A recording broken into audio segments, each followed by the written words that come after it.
ਨੂਰੀ ਦਾ ਨਿਕਾਹ ਨਹੀਂ ਸੀ ਹੁੰਦਾ। ਖਾਸੀ ਉਮਰ ਹੋ ਗਈ ਸੀ ਉਸਦੀ, 28 ਪਾਰ ਕਰ ਗਈ ਸੀ। ਉਸ ਦੀਆਂ ਸਹੇਲੀਆਂ ਵਿੱਚੋਂ ਹੁਣ ਕੋਈ ਵੀ ਬਾਕੀ ਨਹੀਂ ਸੀ ਬਚੀ। ਜ਼ੁਬੈਦਾ, ਹਮੀਸਾ, ਪਰਵੀਨ, ਗੁਲਬਾਨੋ ਸਾਰੀਆਂ ਆਪੋ ਆਪਣੇ ਸਹੁਰੇ ਘਰ ਟੁਰ ਗਈਆਂ ਸਨ ਵਿਆਹ ਕਰਵਾ ਕੇ। ਨੂਰੀ ਨੂੰ ਧੱਕਾ ਉਦੋਂ ਲੱਗਾ ਜਦੋਂ ਉਸਦੀ ਹਮ ਉਮਰ ਸਹੇਲੀ ਜ਼ੋਰਾ ਵੀ ਉਸਨੂੰ ਇਕੱਲੀ ਛੱਡ ਗਈ, ਜਿਸ ਦਾ 2 ਮਹੀਨੇ ਪਹਿਲਾਂ ਜ਼ਫਰ ਨਾਲ ਮੌਲਵੀ ਨੇ ਨਿਕਾਹ ਪੜ੍ਹ ਦਿੱਤਾ ਸੀ। ਜਦੋਂ ਵੀ ਮੁਹੱਲੇ ਵਿੱਚ ਜਾਂ ਮੁਹੱਲੇ ਤੋਂ ਦੂਰ ਰਿਸ਼ਤੇਦਾਰੀ ਵਿੱਚ ਕਿਸੇ ਵੀ ਕੁੜੀ ਦਾ ਨਿਕਾਹ ਹੁੰਦਾ ਤਾਂ ਉਹਨਾਂ ਘਰ ਸੱਦਾ ਪੱਤਰ ਜ਼ਰੂਰ ਆਉਂਦਾ। ਨੂਰੀ ਆਪਣੀ ਅੰਮੀ ਨਾਲ ਹਮੇਸ਼ਾ ਉੱਥੇ ਜਾਂਦੀ। ਨੂਰੀ ਨਵੇਂ ਕੱਪੜਿਆਂ ਵਿੱਚ ਸਜੀਆਂ ਕੁੜੀਆਂ ਤੇ ਔਰਤਾਂ ਨੂੰ ਵੇਖਦੀ, ਆਪਣੀ ਤੁਲਨਾ ਨਿਕਾਹ ਹੋਣ ਵਾਲੀ ਕੁੜੀ ਨਾਲ ਕਰਦੀ। ਉਸ ਤੋਂ ਵੱਧ ਸੋਹਣੀ ਸੀ ਉਹ। ਵਿਆਹੀ ਜਾਣ ਵਾਲੀ ਨੂੰ ਵੇਖ ਕੇ ਜਿਵੇਂ ਆਪਣੇ ਆਪ ਨੂੰ ਕਹਿੰਦੀ, ਮੇਰਾ ਵਿਆਹ ਕਿਉਂ ਨਹੀਂ ਹੁੰਦਾ? ਮੈਂ ਹਰ ਵਾਰੀ ਨੂਰੀ ਬਣੀ ਰਹਿ ਜਾਂਦੀ ਹਾਂ। ਨਿਕਾਹ ਕਰਵਾ ਕੇ ਨੂਰੀ ਬੇਗਮ ਕਿਉਂ ਨਹੀਂ ਬਣ ਜਾਂਦੀ? ਕਈ ਸਵਾਲ ਆਉਂਦੇ ਉਹਦੇ ਮਨ ਵਿੱਚ, ਪਰ ਉਸ ਨੂੰ ਉਹਨਾਂ ਦਾ ਕੋਈ ਜਵਾਬ ਨਾ ਲੱਭਦਾ। ਵਿਆਹ ਵਿੱਚ ਆਈਆਂ ਔਰਤਾਂ ਉਸ ਦੀ ਮਾਂ ਨੂੰ ਪੁੱਛ ਲੈਂਦੀਆਂ ਸਨ, ਨੂਰੀ ਦੀ ਅੰਮੀ, ਤੂੰ ਬੇਟੀ ਨੂੰ ਵਿਆਹ ਦਾ ਜੋੜਾ ਕਦੋਂ ਪਹਿਨਾਵੇਂਗੀ? ਕਦੋਂ ਜਾਵੇਗੀ ਉਹ ਆਪਣੇ ਸਹੁਰੇ ਘਰ? ਅਜਿਹੇ ਸਵਾਲਾਂ ਦਾ ਉਹਦੀ ਅੰਮੀ ਰੇਸ਼ਮਾ ਨੂੰ ਜਵਾਬ ਦੇਣਾ ਬਹੁਤ ਔਖਾ ਲੱਗਦਾ। ਉਹ ਉਹਨਾਂ ਔਰਤਾਂ ਵੱਲ ਵੇਖਦੀ ਹੋਈ ਕਹਿੰਦੀ, ਮੈਂ ਤਾਂ ਨਿਕਾਹ ਕਰ ਦੇਵਾਂ ਇਨਸ਼ਾ ਅੱਲਾ। ਮੁੰਡੇ ਵੀ ਬਹੁਤੇਰੇ ਫਿਰਦੇ ਨੇ ਸਾਡੇ ਪਿੱਛੇ, ਕਿੰਨੇ ਹੀ ਰਿਸ਼ਤੇ ਆਉਂਦੇ ਨੇ ਸਾਡੀ ਨੂਰੀ ਨੂੰ। ਕਾਹਦੀ ਕਮੀ ਹੈ ਇਸ ਨੂੰ ਕਿ ਪੁੱਛ ਨਾ ਪਵੇ, ਪਰ ਚੱਜ ਦਾ ਮੁੰਡਾ ਤਾਂ ਮਿਲੇ। ਜਿਹੜੇ ਮਿਲਦੇ ਨੇ ਬਸ ਐਵੇਂ ਹੀ। ਸਾਡੀ ਨੂਰੀ ਨੇੜੇ ਤਾਂ ਖੜੋਣ ਜੋਗਾ ਵੀ ਕੋਈ ਨਹੀਂ। ਨੂਰੀ ਦੀ ਅੰਮੀ ਝੂਠ ਬੋਲਦੀ। ਸ਼ਾਇਦ ਰੇਸ਼ਮਾ ਦੀ ਸਾਰੀ ਗੱਲ ਠੀਕ ਨਹੀਂ ਸੀ।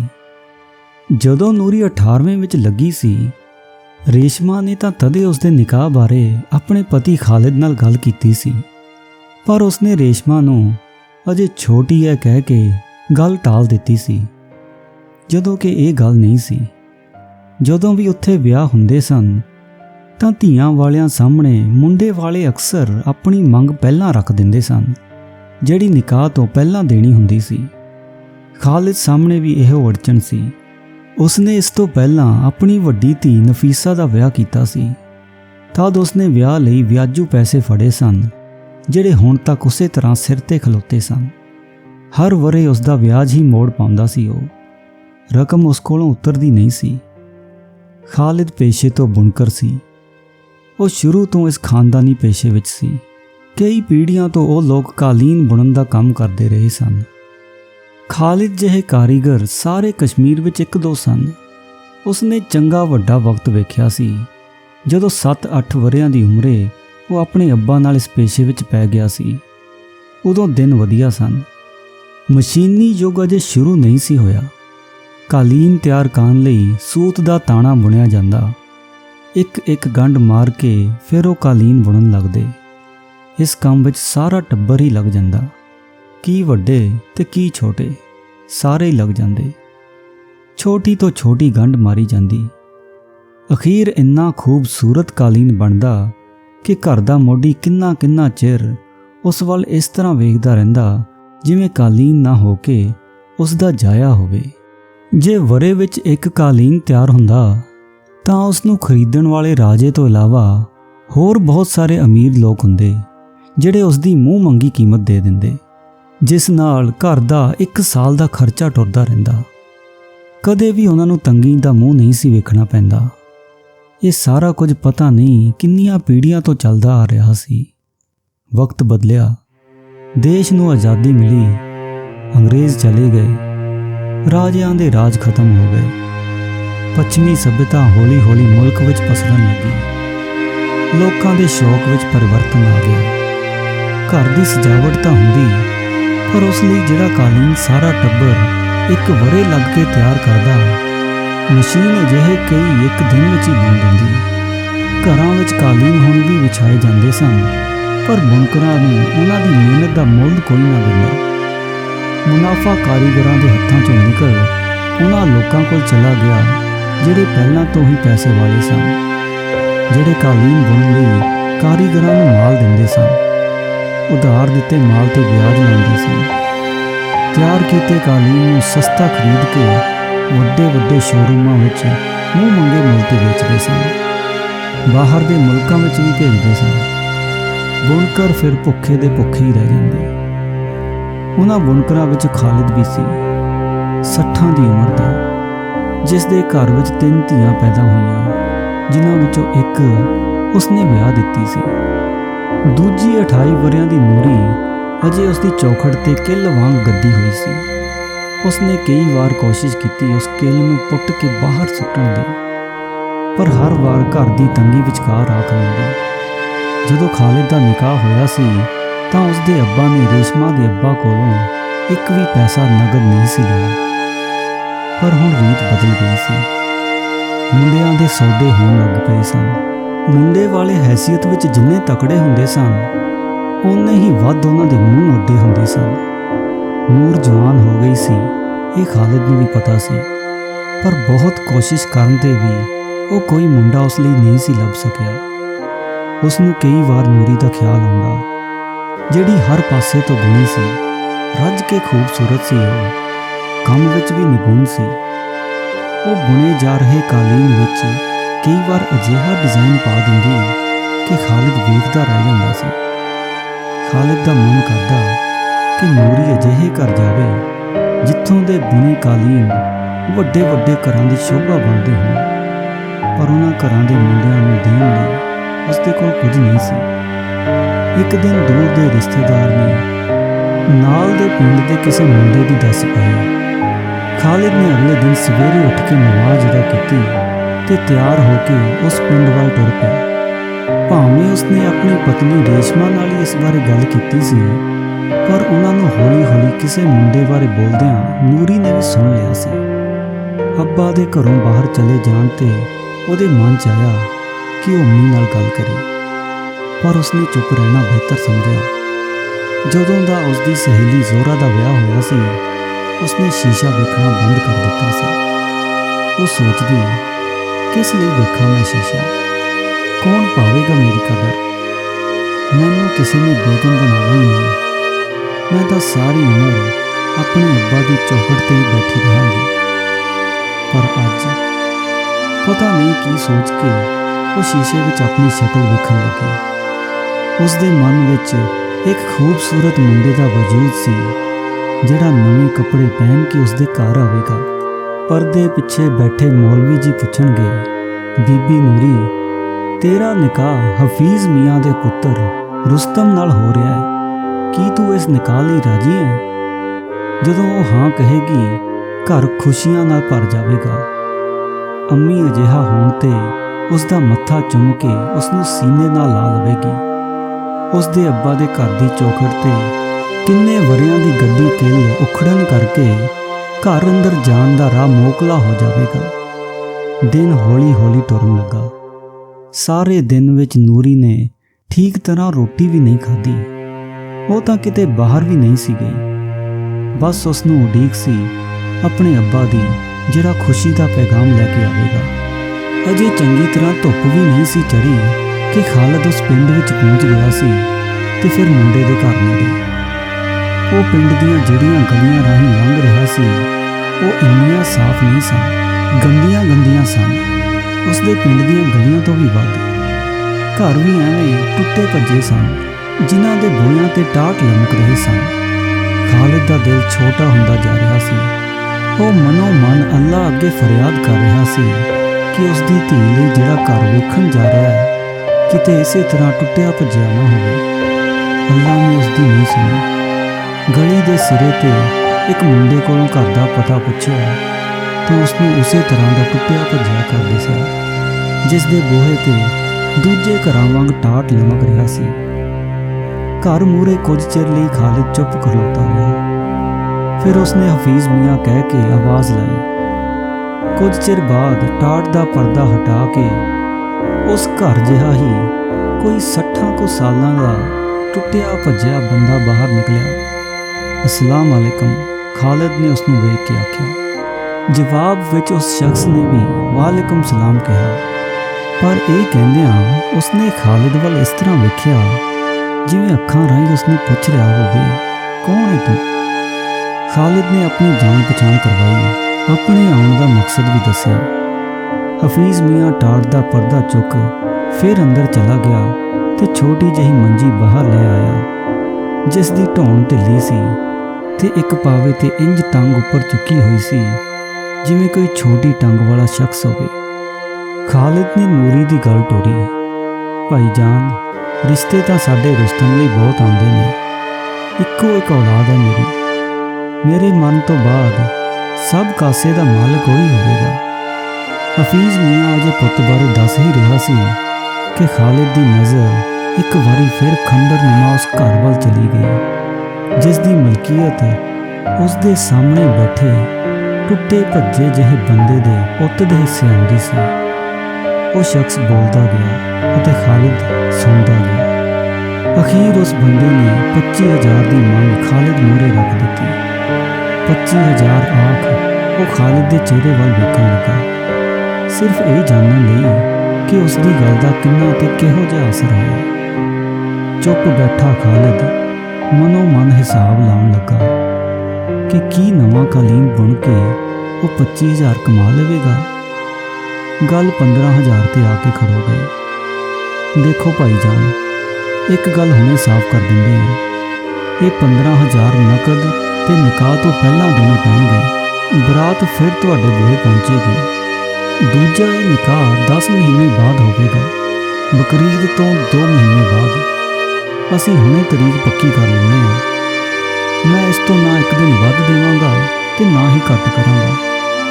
जे रकम चुका दित्ती तां निकाह पक्का, नहीं तां तुसीं अपनी थां ते असी अपनी थां। फिर मेरी मर्जी होवेगी मैं किवें भी करां। खालिद नूं 10 महीने थोड़े लगे, पर उसनूं अपने आप ते भरोसा सी कि 15,000 वो 10 महीनों विच कालीन पूरी करके जरूर कमा लेवेगा। अजे उन्हां दियां गल्लां चल ही रहीआं सन कि खालिद दा होण वाला दमाद कितों बाहरों आ गया सी। जदों हफीज़ मियाँ ने अपने पुत रुस्तम की जान पछाण खालिद नाल कराई तां उसने उसे तरह देख के खालिद नूं सलाम किया। मुंडे दे आउण तो पहलां खालिद ने उसके प्यो नूं वेख के अंदाज़ा ला लिया सी कि उसका पुत किहो जिहा होवेगा। वो उसे तरह दा सी जिहा खालिद ने सोचिया सी। भावें मुंडे नूं वेख बहुत खुश नहीं सी खालिद, तां भी उहने उहदे हत्थ विच 20 रुपए फड़ाए ਅਤੇ गल पक्की करके अपने घर वाल तुर पिया। सूरज नीमा हुंदा जा रहा सी। खालिद दे पैरों विच इस वेले जिवें काल सी। वो एक खुशी भरी खबर छेती तो छेती रेशमा नूं सुणाउणा चाहुंदा सी। जदों वो घर पहुंचिया तां हनेरा हो चलिया सी। घर दे तिन्ने जी खालिद दी उਡੀक कर रहे सन। जदों उसने जांदियां सार अपनी बेगम रेशमा नूं एक खुशखबरी सुनाई तां उसने उठ के नूरी दा मत्था चूम लिया। वो सारी रात खालिद दीआं अखां थाई लंघ गई। भावें खालिद दी बेगम अते दोवें धीआं आराम नाल सो गईआं, पर खालिद सारी रात इहो हिसाब लाउंदा रहा कि वो किन्ने आकार दा कालीन शुरू करे जिस नाल उसनूं 15,000 रुपए की बचत तां होवे, नाल घर दा 10 महीनों का खर्च भी निकले। जदों सवेरे 4 बजे उसकी अख लगी उदों तक उसने सारा हिसाब ला के कालीन का डिज़ाइन भी मन में सोच लिया सी। वो सवेरे शाहूकार तो माल लिया के छेती काम शुरू करना चाहता सी। भावें वो सारी रात जागदा रहा सी तां भी वो सवेरे ही उठ खलोता। वो रोज़ वांग नहाता, सवेर की नमाज अदा की, चाह का कप पीता और 10 वजन का इंतज़ार करन लगा। दुकान खोलदियां ही वो बाजार में तुर पिया। 2 दिनों विच उसने कालीन का सारा ताना तैयार कर लिया। एडा वड्डा कालीन तां इस तो पहला उसने कदे भी नहीं सी बुनिया। भावें एक बारी नूरी दे मन च आया अब्बा नूं पुछे कि की 10 महीनों विच वो एडा वड्डा कालीन तैयार कर लैणगे, पर उसने इस तरह नहीं किया। कालीन बुनना शुरू कर दिता। खालिद, रेशमा, नूरी ते बानो सारे सवेरे ही दीवा बाल के काम ते बह जाते। वो छोटियां छोटियां गंढा मार के नवे नवे डिज़ाइन पाउण लगदे। पता ही ना चलदा कदों दिन चढ़दा, कदों दोपहर हुंदी ते कदों शाम ढलदी ते कदों रात पै जांदी। ਉਂਗਲਾਂ ਸਾਰਾ ਦਿਨ ਛੋਟੀਆਂ-ਛੋਟੀਆਂ ਗੰਢਾਂ ਮਾਰਦੀਆਂ ਜਿਵੇਂ ਹੰਭ ਜਾਂਦੀਆਂ, ਪਰ ਕੰਮ ਨਾ ਰੁਕਦਾ। ਉਹਨਾਂ ਤਿੰਨਾਂ ਵਿੱਚੋਂ ਕੋਈ ਵੀ ਘਰ ਦਾ ਕੰਮ ਕਰਨ ਲੱਗ ਜਾਂਦਾ, ਪਰ ਖਾਲਿਦ ਨਾ ਉੱਠਦਾ। ਕਦੋਂ ਰੋਟੀ ਪੱਕਦੀ, ਕਦੋਂ ਉਹ ਖਾ ਲੈਂਦੇ, ਉਹਨਾਂ ਨੂੰ ਪਤਾ ਹੀ ਨਾ ਲੱਗਦਾ। ਦੇਰ ਰਾਤ ਗਈ ਤੱਕ ਉਹ ਸਾਰੇ ਮਿਲ ਕੇ ਦੀਵੇ ਦੀ ਲੋ ਵਿੱਚ ਕੰਮ ਕਰਦੇ ਰਹਿੰਦੇ। ਥੱਕ ਜਾਣ 'ਤੇ ਵੀ ਕੋਈ ਇੱਕ ਦੂਜੇ ਨੂੰ ਇਹ ਨਾ ਦਰਸਾਉਂਦਾ ਕਿ ਉਸ ਤੋਂ ਹੋਰ ਕੰਮ ਨਹੀਂ ਹੋਵੇਗਾ। ਸਾਰਿਆਂ ਦੇ ਮਨ ਵਿੱਚ ਬਸ ਇੱਕੋ ਗੱਲ, ਇੱਕੋ ਉਦੇਸ਼ ਸੀ ਕਿ ਵਕਤ 'ਤੇ ਕਾਲੀਨ ਤਿਆਰ ਹੋ ਜਾਵੇ ਅਤੇ ਨੂਰੀ ਆਪਣੇ ਸਹੁਰੇ ਘਰ ਚਲੀ ਜਾਵੇ। ਪੈਸੇ ਬਚਾਉਣ ਲਈ 1 ਕਿਲੋ ਤੋਂ ਦੁੱਧ ਅੱਧਾ ਕਿਲੋ ਕਰ ਦਿੱਤਾ ਗਿਆ। ਖਾਲਿਦ ਜਿਹੜਾ ਕੰਮ ਕਰਦਿਆਂ ਦਿਨ ਵਿੱਚ 4 ਵਾਰੀ ਚਾਹ ਪੀਂਦਾ ਸੀ, ਉਸਨੇ 1 ਵਾਰੀ ਚਾਹ ਪੀਣੀ ਸ਼ੁਰੂ ਕਰ ਦਿੱਤੀ। ਅੱਗੇ ਉਹਨਾਂ ਦੇ ਘਰ ਮਹੀਨੇ 'ਚ 3 ਵਾਰੀ ਗੋਸ਼ਤ ਪੱਕਦਾ ਸੀ। ਹੁਣ ਪਿਛਲੇ 8 ਮਹੀਨਿਆਂ ਤੋਂ ਉਹਨਾਂ ਗੋਸ਼ਤ ਦਾ ਸਵਾਦ ਵੀ ਨਹੀਂ ਸੀ ਚੱਖਿਆ। ਕੋਈ ਨਵੀਂ ਚੀਜ਼ ਘਰ ਨਹੀਂ ਲਿਆਂਦੀ ਗਈ। ਕੀ ਖਾਲਿਦ, ਕੀ ਰੇਸ਼ਮਾ, ਕੀ ਨੂਰੀ ਜਾਂ ਬਾਨੋ ਹਰ ਪਾਸੇ ਤੋਂ ਪੈਸਾ ਬਚਾਉਣ ਦੀ ਕੋਸ਼ਿਸ਼ ਕਰ ਰਹੇ ਸਨ ਤਾਂ ਕਿ ਉਹਨਾਂ ਰਾਹੀਂ ਬਚਾਇਆ ਪੈਸਾ ਨਿਕਾਹ ਵੇਲੇ ਕੰਮ ਆ ਸਕੇ, ਜਿਹੜਾ ਉਹਨਾਂ ਨੂੰ ਕਾਲੀਨ ਪੂਰਾ ਹੋਣ 'ਤੇ ਮਿਲਣਾ ਸੀ। 8 ਮਹੀਨਿਆਂ ਬਾਅਦ ਈਦ ਆ ਗਈ। ਅੱਗੇ ਜਿੰਨੀਆਂ ਵੀ ਈਦਾਂ ਲੰਘੀਆਂ ਸਨ, ਭਾਵੇਂ ਕਿੰਨੀ ਤੰਗੀ ਦੇ ਦਿਨ ਆਏ, ਖਾਲਿਦ ਆਪਣੇ ਤੇ ਘਰ ਦੇ ਜੀਆਂ ਲਈ ਹਮੇਸ਼ਾ ਨਵੇਂ ਕੱਪੜੇ ਸਿਲਵਾਇਆ ਕਰਦਾ। ਘਰ ਵਿੱਚ ਕੁਰਬਾਨੀ ਦਿੱਤੀ ਜਾਂਦੀ ਸੀ, ਪਰ ਇਸ ਵਾਰੀ ਉਹਨਾਂ 2 ਦਿਨ ਪਹਿਲਾਂ ਆਪਣੇ ਪੁਰਾਣੇ ਕੱਪੜੇ ਧੋ ਕੇ ਈਦ ਲਈ ਤਿਆਰ ਕਰ ਲਏ ਸਨ। ਖਾਲਿਦ ਵੱਡੀ ਮਸੀਤ ਵਿੱਚ ਨਮਾਜ਼ ਪੜ੍ਹਨ ਗਿਆ। ਉਸਨੇ ਬਹੁਤ ਮਨ ਨਾਲ ਨਮਾਜ਼ ਅਦਾ ਕੀਤੀ।